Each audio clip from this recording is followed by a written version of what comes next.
Montana Territory, spring of 1878. The wind carried dust across the open plain, and the sun fell low behind the mountains when the girl with the red hair stepped off the stagecoach in the town of Dry Creek. Her name was Marigold Avery, and folks stopped what they were doing to stare. Children whispered. A man spit near her boots. A woman crossed herself. Red hair, they said, was cursed. Fire hair, devil's mark. And Marigold had it in waves, thick and bright as a prairie flame. She kept her chin up like her mother taught her. Even after her family died of fever back in Kansas, even after she had been turned away from 2 towns, even after the last preacher she'd worked for called her bad luck and left her behind outside Fort Benton. She was 19 now. Alone, but not broken. Not yet. She carried one bag and a letter of reference from the last school she worked at. She had come to Dry Creek to take a job teaching the children of ranchers and miners. She just needed a roof and a chance. But judging by how the townsfolk watched her like she carried plague, that chance was already slipping. The sheriff, gray-bearded and squinting, looked her up and down when she asked about the schoolhouse. "You're the new teacher?" he asked slowly. "Yes, sir. Marigold Avery." "You ain't what we expected. I can teach letters and numbers just the same." He scratched his jaw. "We already had one schoolmarm quit. If the children's parents get spooked, you'll be out before you unpack." "I understand," she said, though her hands trembled on the strap of her bag. She found the schoolhouse at the edge of town. It was a one-room building with a stove in the center and dust on every desk. The sheriff said she could sleep in the back room. That night, she lit a single lamp and sat on the cot, her hair loose down her back like a trail of fire in the dim light. Outside, an owl called. Inside, she listened to the silence and waited for loneliness to pass. It did not. She met the children the next morning. 10 of them, ranging from 6 to 12. Some stared wide-eyed. Some whispered. One little girl cried. Marigold smiled gently, wrote her name on the board, and said, "I know stories. I can teach you how to read them." Over the next few weeks, she kept her head down and taught hard. She read fables and drilled numbers. She swept the floor and mended the leaking roof herself. She didn't ask for kindness because she knew better. But the stares never stopped. One woman dropped off her child and said, "You keep that hair tied back, or he's not coming back." Marigold nodded, tied it in a tight braid, and kept teaching. Then, one late afternoon, a rider came down the ridge on a chestnut horse, his hat low and shirt dusty from the trail. He stopped at the edge of the schoolyard, where the children were filing out. "Is this the Dry Creek schoolhouse?" he asked, voice low and warm. "That's right," Marigold said, stepping off the porch. "I am the teacher." He swung off the saddle. He was tall, maybe 25, with dark blonde hair and sun-browned skin. His eyes were a clear green, and they stayed on her. "I'm Owen Sutton. I've got a nephew meant to be in your class. Name's Micah. My sister passed last winter. I took the boy in." "I'm sorry for your loss," she said softly. "Thank you." He looked at her a long moment, then said, "You're the one they call a curse." Something in her chest went tight. She started to turn. "If that is all, it is not," he said, stepping closer.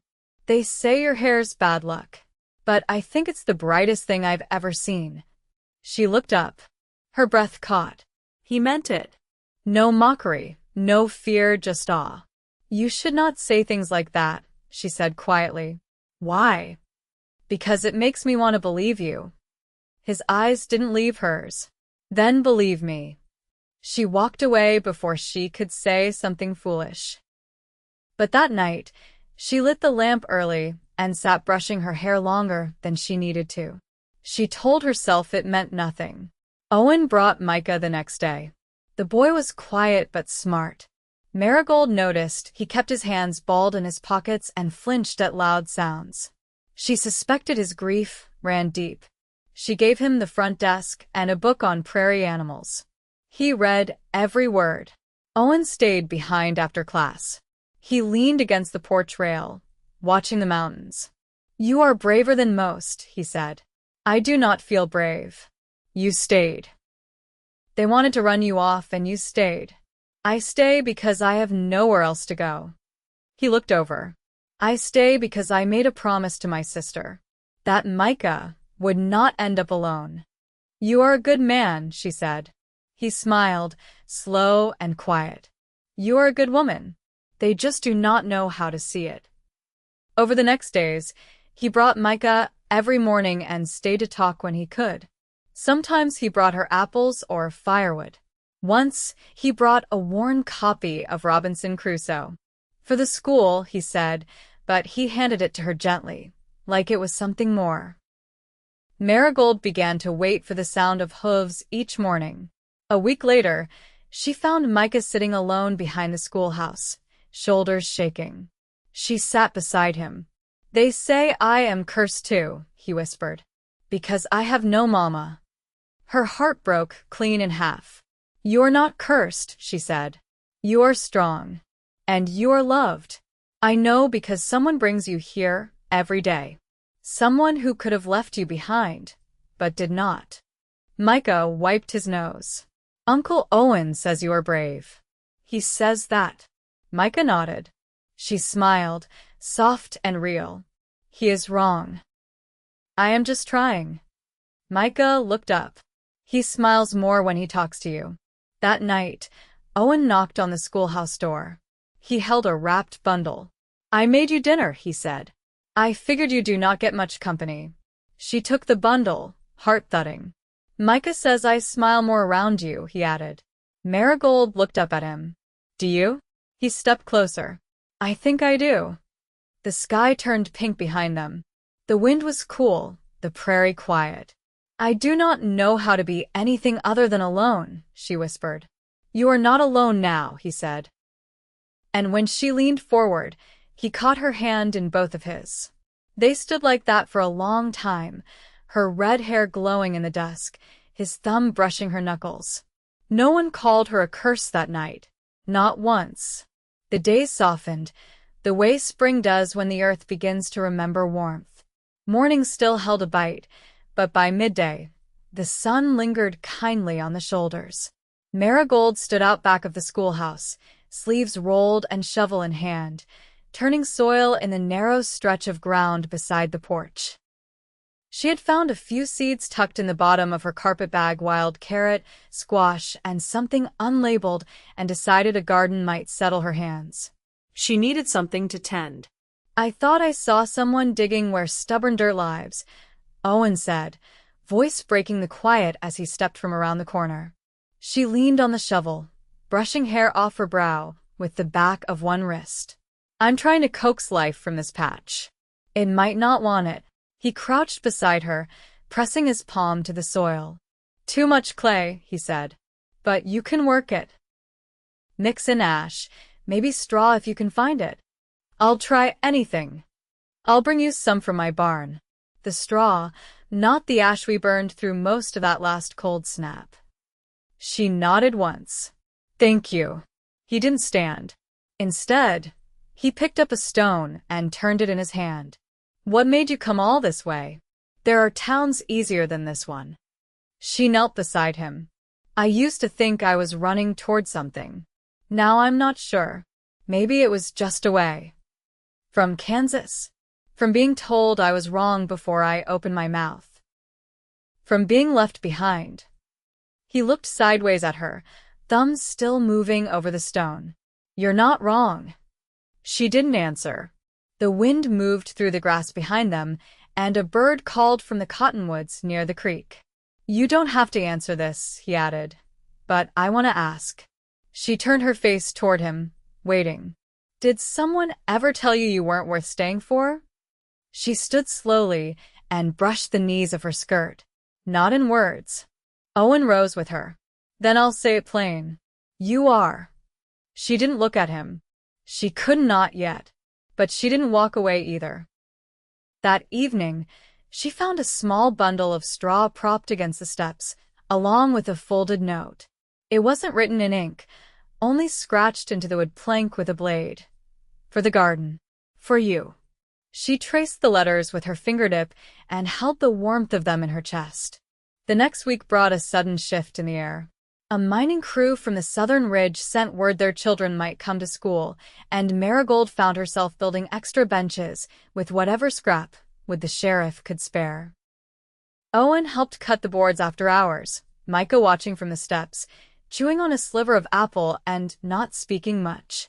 "I reckon more children means more eyes on you," Owen said one evening as they hammered the last bench together.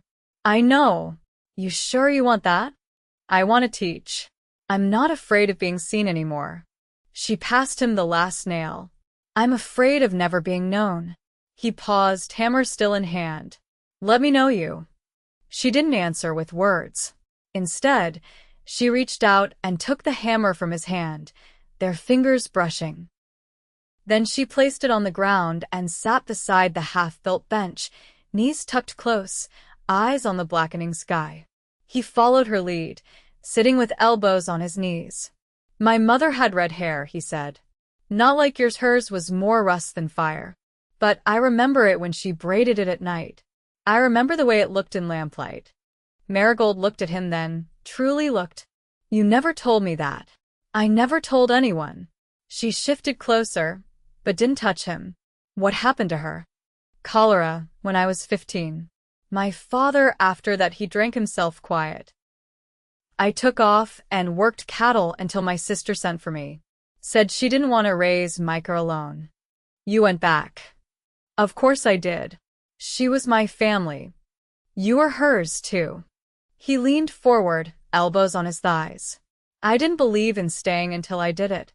Now I can't imagine leaving." A long silence passed between them, broken only by the creak of the schoolhouse eaves shifting in the wind. She looked down at her hands. "I've never had someone say they wanted to stay. Not really. I'm not saying it just to say it. I know." He turned his head toward her. "Let me walk you back." She nodded, and they rose together. As they neared the schoolhouse door, Micah peeked through the window, face ghosted in lamplight. He didn't smile, but his eyes held something softer than before. Inside, Marigold lit the stove and hung the kettle. Owen lingered in the doorway, hat in hand. "You don't have to go," she said, voice low. "I know." He stepped inside and closed the door gently behind him. By late May, the creek ran clearer, and the cottonwood leaves whispered in the breeze like they had their own secrets to tell. The schoolhouse roof no longer leaked. The benches had all been sanded smooth, and the children had begun to leave wildflowers on Marigold's desk without being asked. She never let herself expect it, but she gathered each one into a jar by the window, careful not to show too much of what it meant. That morning, Marigold found Owen waiting beside the fence with Micah, who held a small sack of dry beans in one hand and a rolled-up drawing in the other. "He's been working on that all week," Owen said, nodding to the paper. "Didn't want me to see it until it was done." Micah held it out. "It's you. And the garden." She took it gently. The pencil lines were rough, but clear, her figure drawn tall beside the sprouting rose, her braid coiled down her back. Her throat tightened, but she only said, "Thank you, Micah. That's the finest likeness I've ever seen." The boy ducked his head, and Owen touched his shoulder lightly. "We'll be back to walk you home." Marigold hesitated. "What for?" "The sheriff says someone's been poking around the miners' cabins after dark. Nothing stolen yet, but folks are uneasy." "I've got a rifle." "So do I," Owen said. "Doesn't mean I sleep better alone." She didn't argue. She only nodded, and Owen tipped his hat, leading Micah back toward the ridge. That evening, the last child gone, Marigold swept the floor slowly, the broom rasping over the boards in long arcs. The kettle hissed on the stove, and the sky beyond the window had turned the color of smoldering coals. When the knock came, it was soft. She opened the door to find Owen with a scuffed lantern and a wool blanket tucked under one arm. "I thought we'd sit out back," he said. "Unless you'd rather I left." She stepped aside. They settled on the steps behind the schoolhouse, where the grass grew taller and the shadows fell long. He lit the lantern between them, and the light pooled low, catching the worn curve of his jaw and the faint lines at the corners of his eyes. "Micah says you hum when you write," he said. I didn't know he noticed. He notices everything. That's what worry does to a child. She ran a finger along the edge of the lantern's glass. "I used to hum when I was small.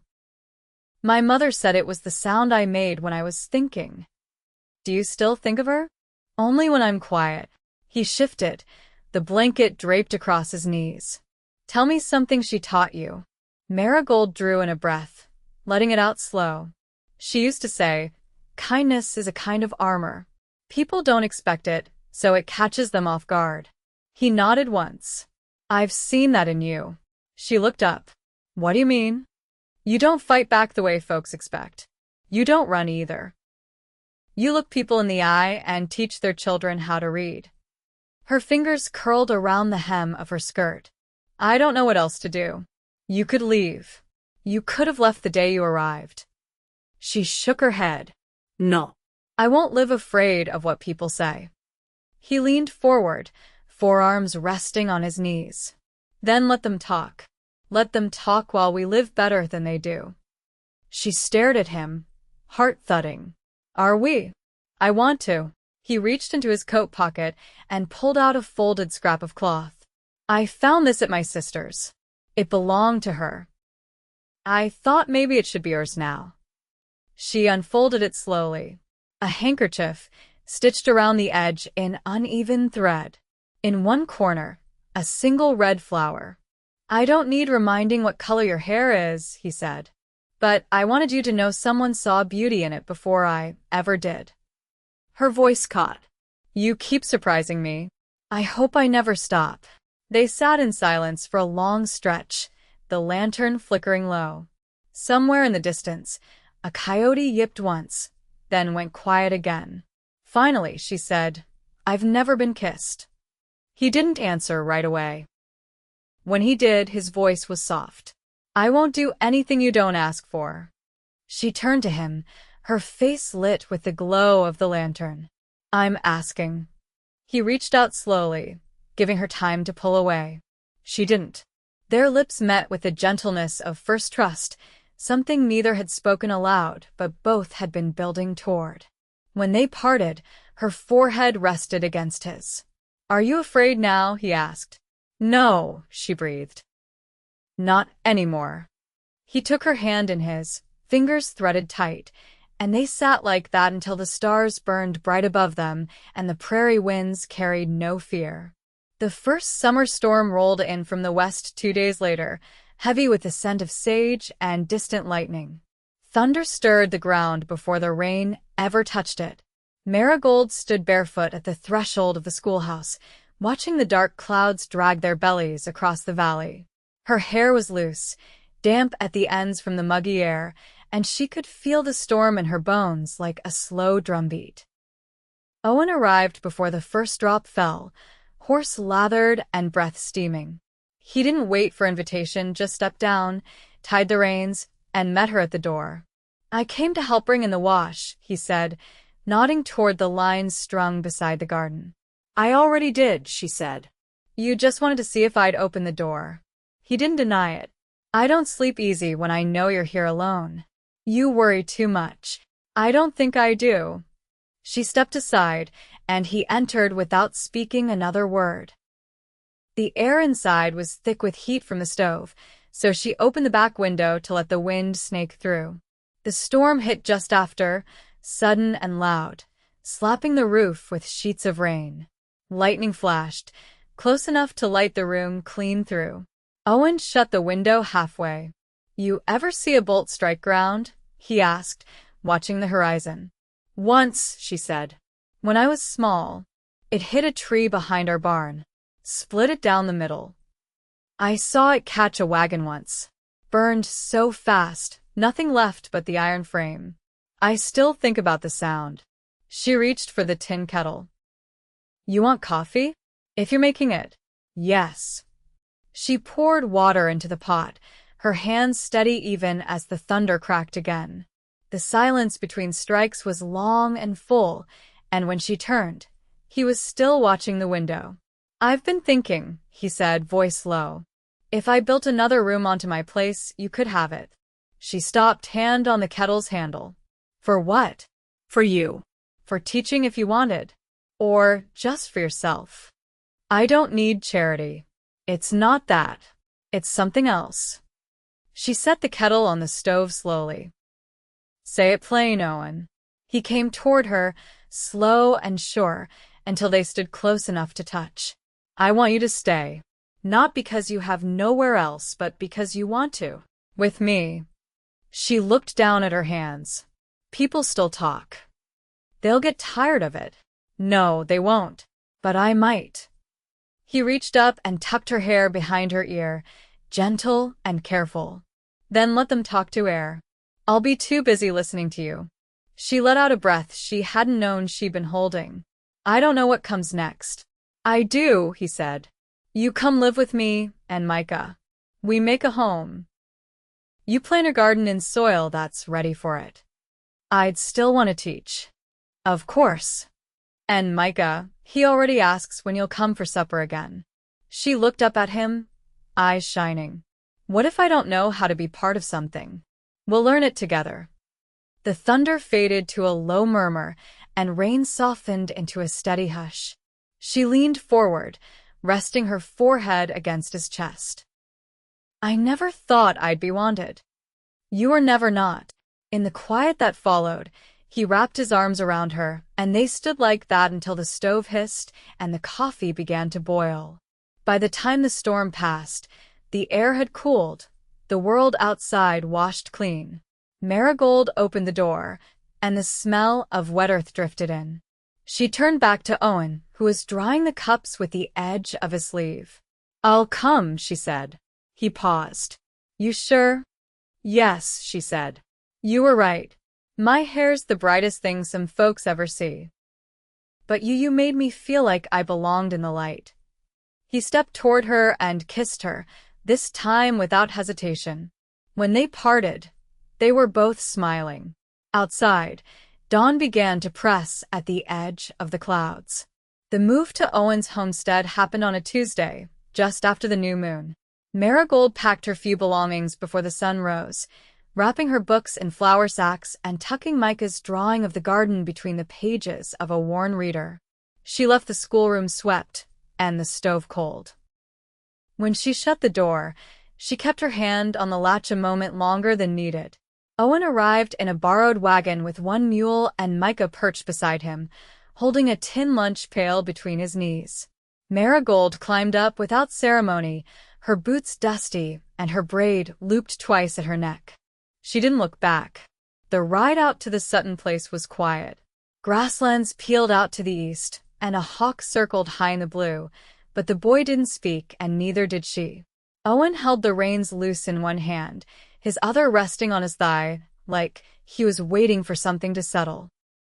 It did, eventually. The cabin sat tucked behind a low rise with cottonwoods near the back and a split-rail fence that leaned in two places. A smokehouse sat crooked off the shed, and there was a shallow trough where the well pump fed into a beaten tin bucket. The place wasn't big, but it was clean, and the porch had a chair that rocked smooth when the wind pressed just right. You'll take the west room, Owen said as he pulled her trunk down. It gets the morning sun. She touched the frame of the door before walking inside. I'll make curtains. I figured you might. The room was small, just wide enough for a cot and a wash basin, but the floor was swept and there was an oil lamp beside the window. She set her bag down and looked out toward the trees. That night, she cooked a stew from dried beans and onions Owen had hung last fall. Micah peeled the potatoes without being asked. After supper, they sat on the porch, and she stitched while Owen whittled a smooth branch into a spoon. You ever miss the sound of too many voices? She asked. Sometimes, he said. But I like the sound of yours better. She didn't answer, only threaded another stitch through the muslin in her lap. Days passed. She began turning the garden soil near the barn, where the sun held longest. Owen built a second coop for hens, and Micah helped him hang a new gate. On Sundays, Marigold read aloud on the porch, sometimes from scripture, sometimes from the fables the children had left behind. "I never liked the ones where the girl gets rescued," she said one afternoon, her feet propped on the porch rail. "Why not?" Owen asked, brushing sawdust from his trousers. "Because the girl never gets to do the choosing." He looked up at her. "And you want to choose?" "I already did." She watched the way his smile softened at the edges, like it belonged in a place he hadn't used in a long while. He didn't answer, but he stood and reached for her hand. They walked out past the fence, where the wildflowers were starting again, and the air smelled like warming stone. "I've been thinking about the school," she said. "If I teach out here, it'll be a half-day's ride for most children. Then we bring them closer." How? "Build a small schoolroom near the church. It'll take time, but the land's there. I'll help raise the frame. And the town. They've seen what you've done. The ones who matter aren't whispering anymore." She brushed her fingertips over a tall stem of blue flax. "I was never afraid of the work." "I know." He stood behind her now, his hand resting against the small of her back. "I want to marry you, Marigold. Not because you need it. Not because it's what folks expect. But because I want to build things with you. Things that last." She turned slowly, her eyes full of light. "You're certain?" "It was the day you made Micah smile, without trying." She reached for him, and he caught her hand like he'd been waiting all his life. "Then yes," she said. "I'll marry you." The wedding was held 2 weeks later beneath the cottonwoods behind the cabin. The preacher came out from Dry Creek, and the schoolchildren stood in clean shirts and hand-mended dresses, their arms full of wildflowers. The sheriff brought a bottle of cider, and Mrs. Lantry from the feed store brought a pie. No one mentioned Marigold's hair. Micah stood beside Owen, wearing a vest too big for his shoulders, his hands folded tight. When the vows were done and the preacher stepped back, the boy reached for Marigold's hand himself. "You're staying for good now?" he asked. She knelt beside him and nodded. "For good." That night, after the guests had gone and the lanterns had burned low, Marigold stood at the edge of the garden she'd planted in rows. Shoots were coming up already, tender and green, and the moon shone silver across the leaves. Owen came behind her, arms around her waist, nose brushing the curve of her neck. "You still thinking?" "Always." "What about how things grow, even in hard ground?" He kissed her shoulder. "Then we're in the right place." Years passed. The schoolroom was built beside the church with a bell Owen hung himself. Marigold taught children from both the ranches and the mining camps, her lessons rooted in patience and honest work. She kept a jar of wildflowers on her desk and a row of Micah's drawings pinned beside the window. The garden behind the house fed them through 5 winters. Owen built her a greenhouse in the 3rd year, and she filled it with herbs and late-season squash. Micah grew into a quiet, capable man with a steady hand for horses. When he was old enough, he took over the Sutton herd and began courting a girl named Elsie who baked rye bread and laughed with her whole body. Marigold's hair stayed red, streaked with copper and gold as the years wore on. Owen never tired of it. Some evenings, he still reached out just to wrap one of her curls around his finger. And every morning, before the sun crested the hills, he kissed her temple and whispered, "Still yours." She always answered the same, "Still mine."